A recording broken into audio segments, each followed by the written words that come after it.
Hi, this is Katie Gamble. I'm here today with two buddies. I got my buddy Charlie Kuhn and Chris Smith, and we're for another episode of Clarksville's Conversation, where we talk to people in the community, find out what's going on behind the scenes, in front of the scenes, and everywhere else, right? That's right, and we've got a return guest today. Yes, yes. He's our friend. Don't say that too loud.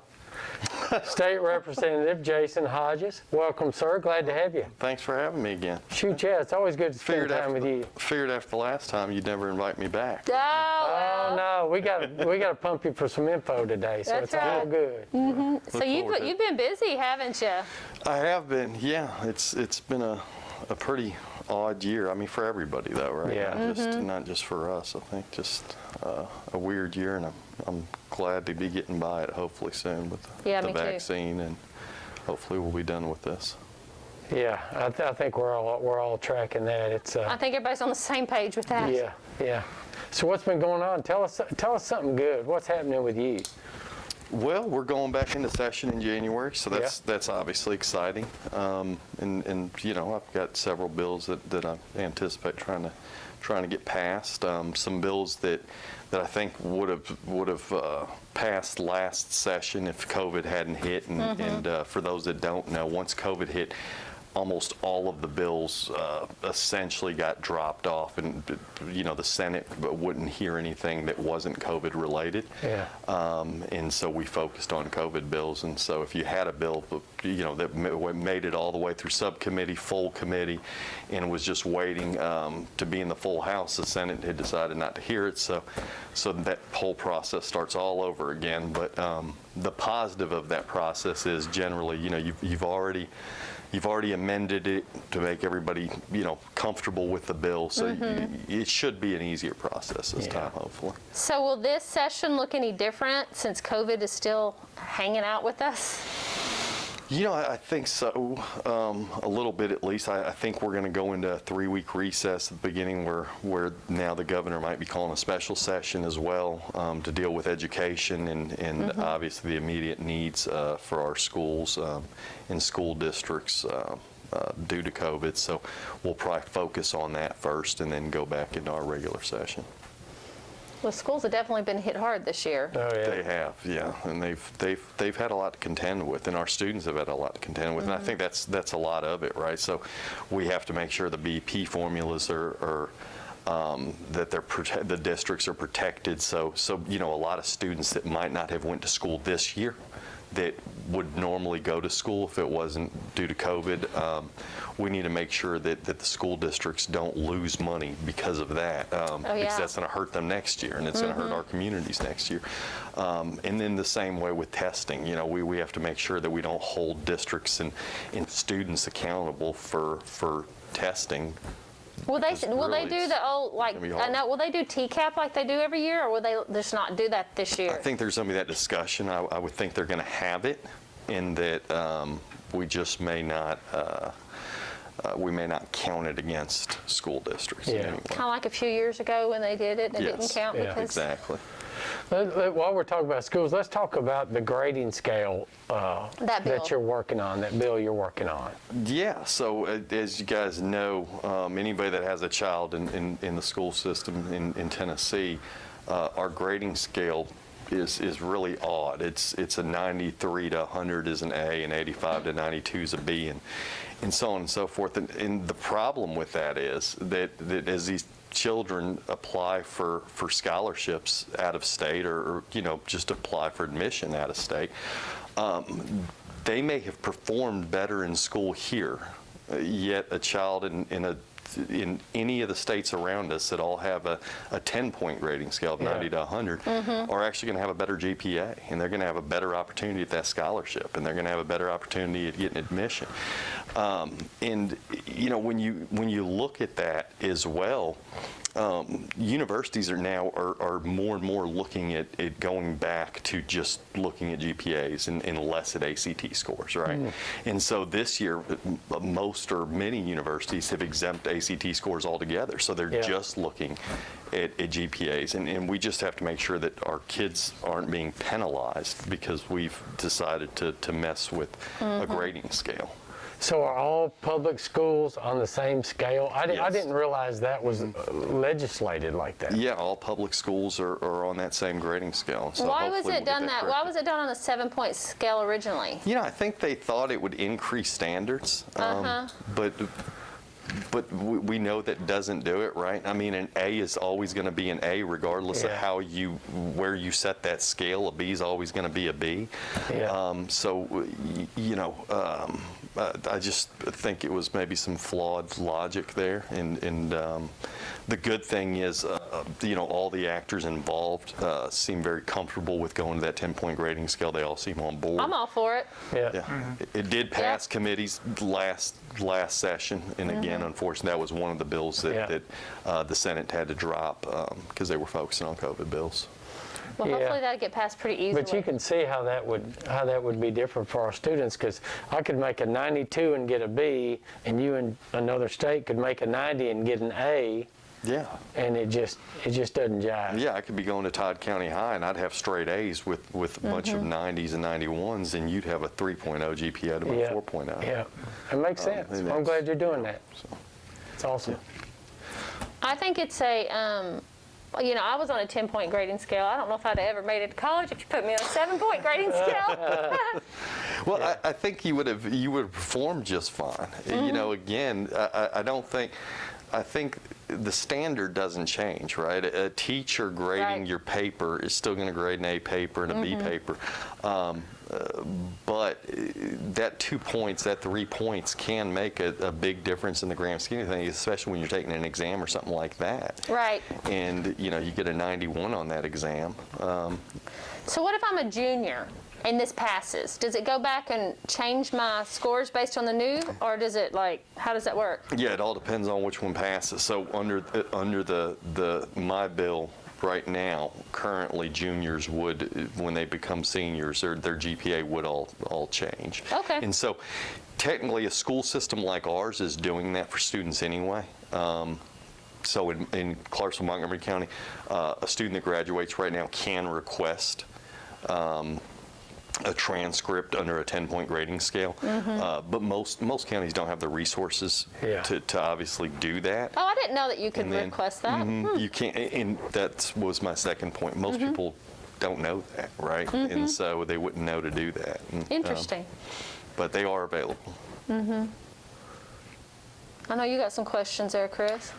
With the, where do things stand with the insulin bill? Is it similarly on hold, basically? Yeah, until- it was the same thing. It was on hold. It got through subcommittee. It didn't make it through full committee because I hadn't presented it in full committee, but we'll be bringing that bill back, and I've actually filed that bill along with the grading scale bill this week.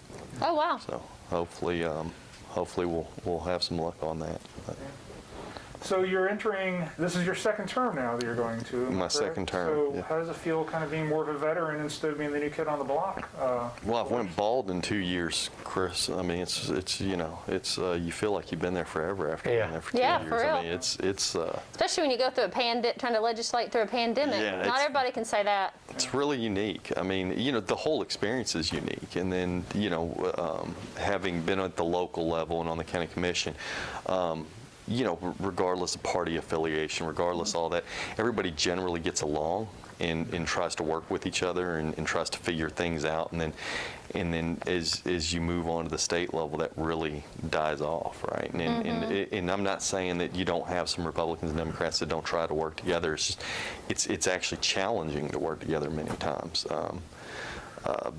because of other groups that have a desire to keep that from happening, and so it's far more aggressive, I think, and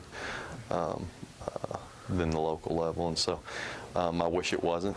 I think that we're better when we're all working together, and we come up with much stronger legislation when everybody, when both sides have input on that legislation, and really all of us are working to make the best piece of legislation instead of just make the other side mad or Right. see what we can do. Yeah. Just see who can win. Yeah, exactly. So touching back on this is your second term, so you're starting your third year. Yes. I know you're more well equipped with knowledge, but how does that make you more comfortable when you're bringing up a bill, or just your experience level? Write the bill. How does that help you? A lot of it's just procedures, right? I mean, it's just, it's like, when you first get up there, you don't even know where the bathrooms are, not yet how to actually file a bill. And then it's also learning, like, how to write the legislation, because you learn real quickly, you have this great idea, it's never going to go anywhere.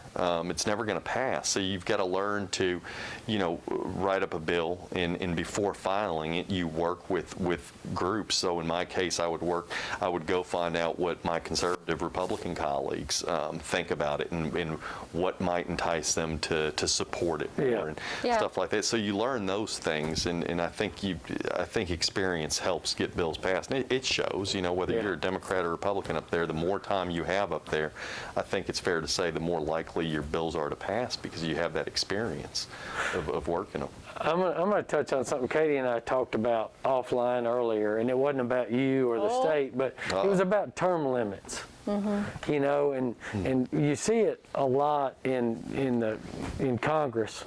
People have been there for so long. How do you feel about term limits? Yeah, I support them. I think that there comes a point, and an argument can be made on both sides, right? Like our current system is set up for term limits because your district can just elect somebody else. But I think that we all know that it takes money to win elections now, and so the incumbent always will have the upper hand, and the longer they're there, the easier their fundraising becomes for them, the more likely they're going to keep getting reelected. And I think you have to be up there a certain amount of time to actually be productive, because it takes time, like we just talked about, right? All those things you have to learn, and sometimes it takes your bill failing 4 times to finally get it passed. That's not necessarily a failure. That's a success, right? Watching your bill fail is not always failure. It might fail subcommittee, then the next year you pass it through subcommittee, and it fails full committee, and so on and so forth. So you need time, but when is enough, and when do we need the next generation of leaders to step in there with new ideas and bring something new? And I think we need to find that line, and we need to draw that line. Yeah, and that's what I said earlier. I said I don't think it's like 2 years or 3 years. I mean, I think it's longer than your typical term limits, but also I don't think it's like 18 different terms till you get to the point you've been in politics so long you don't even know what it feels like to be the just average Joe on the street. Yeah, we have people there for 40, 50 years, right? Yes. And that's a problem. That's right. And like what you said, the new energy, new ideas, we need those. So. And we were talking about that offline. Absolutely. Yeah, and it changes leadership, and eventually leadership will change in both parties quicker because of that, which again draws new ideas, maybe a better opportunity for coordination and working together. Because if right now you look at the leaderships in Congress, they're button heads. They're just not going to work together, right? Yeah. And so if we had term limits, you would hope that the next future leaders of those parties would come together and actually work together and let go of whatever history they may have with each other right now. Outside of the bills that you're already working on, is there anything in particular that you think we should be looking for in the next legislative session? Any predictions about things that might come up that we should be keeping our eye out for? I never know what's going to come up in session. It's one bill I'll tell you that I think is interesting, that Sherry Pickering and the Veterans Coalition brought me, that I look forward to sponsoring, and we've just gotten that legislation written up, is it would let disabled veterans use our state parks for free for up to 3 days, right? And so they do this in Kentucky, where a service member with 100% disability, service-oriented disability, can actually rent a cabin at the state park for 3 days, and it would be free to them. And so I think that's a very low-cost thing to do, and it's good for our service members.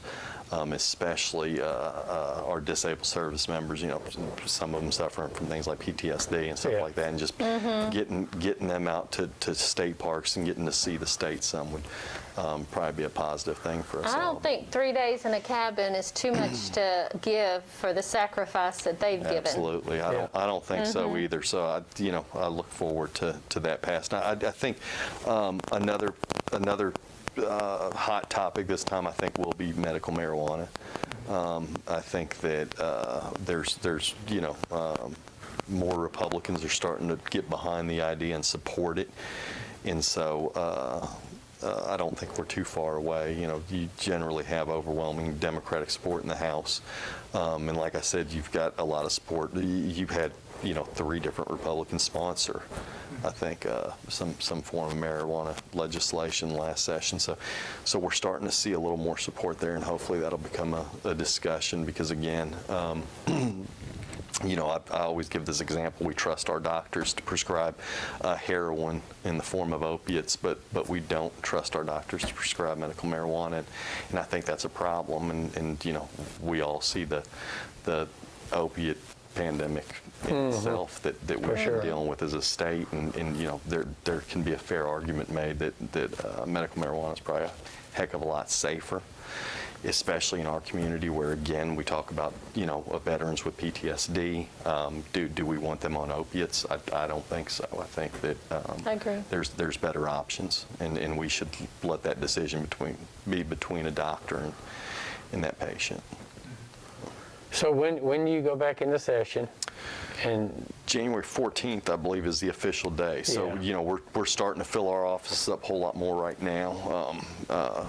We're up there a whole lot, many more days right now, trying to write our legislation and get early, co-sponsors and obviously for every bill that you write, if you're a House member, you have to find that senator to sponsor it on the Senate side. And if you're a senator, you have to find that House member to sponsor it on the House side. And so we're all kind of working that right now, and we'll be working that up until January 14th when we get into session. what do you look forward to most? I know you have your legislation and all that, but is there something you just get amped up about, even if it's just being back in session? Is there anything that you really enjoy? Yeah, I think just hopefully getting back to a normal life. Yeah. I mean, Right. if the session will probably go up until April, May, sometime around that, and my hope is that by then we're not wearing masks when we talk to each other. We're not we're back to somewhat some way of normalcy, and so that's what I look forward to, I think, the most. Yeah. I think that everybody looks forward to that. I Yeah. think that's a common consensus. Yeah, I do too. People, when we talk to you, it seems like, you only work for this like 3 months or whatever it is. But in truth, you're being contacted all year long by people that have issues, right? Oh yeah, we that the majority of the work, and I think that goes with all political seats, right? I think the public idea many times is it's legislation, like your job is legislation, when that's a very small percentage of what any politician does is a bill or a resolution or whatever level you're at, depending on what you're doing. Most of it is always constituency services, right? Yeah. And so every state department we have, when somebody has a problem with DCS, they're calling our office to get help. When something as little as there's a pothole in the interstate, somebody might be calling our office to get a hold of TDOT. And so all kinds of things that we deal with on a day-to-day basis, and trying to help our constituents in the district. Unemployment's obviously been a big one throughout this pandemic. It's been hard on a lot of people, and a lot of people didn't get paid for up to 3-4 months. Yeah. They didn't get their unemployment checks, and so when they would do a legislative request, we could speed that process up, and so would still now encourage anybody that is having problems with unemployment to reach out to our office so we can help you.